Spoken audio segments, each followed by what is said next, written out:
No, Shanika Piyahana que metachari meka nojata que acá Pararipanco.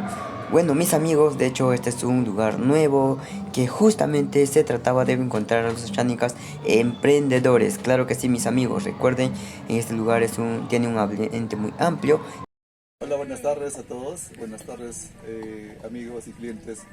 Estamos aquí en mi local Pararipanco. Invitamos a todos las amistades y clientes a venir a degustar los platos típicos. Aquí tenemos dos clientas y amigas también que han venido a degustar. Hoy día, 13 de abril, están aquí las amigas, está Katy y está también Dani.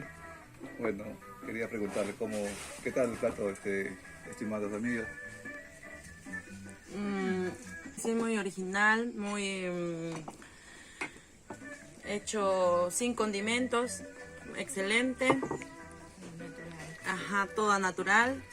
Es el envuelto en hoja, solamente con su salsita, acompañado de su rico masato, su ají de cocona, muy delicioso.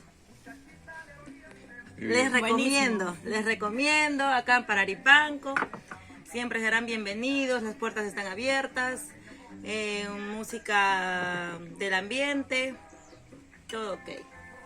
Vengan. Ya, como sabrán, aquí en Pararipanco ofrecemos comida nativa, comida autóctona Shanika. Bueno, como verás aquí las dos amigas están degustando su plato y para nosotros es un privilegio tenerlos aquí los clientes y que reconocen la gastronomía Shanika, que es netamente natural. Aquí también tenemos bebida tradicional que es el masato y también nos sirve también como digamos que una bebida natural y a la vez también afrodisíaca, ¿no? ¿Por qué? Y también medicinal, porque muchas personas vienen aquí a tomar su barril de masato en condiciones para su salud, ¿no? Llámese también para limpiar la próstata, también ofrecemos bebidas heladas. Si quieren aquí pueden pasarlo tarde familiar, en armonía y chévere, les recomiendo. Están súper invitados amigos de la ciudad de Satipo y seguidores. Claro que sí, ya saben, aquí ustedes se olvidan del estrés, del trabajo y todo ello solamente en Pararipanco.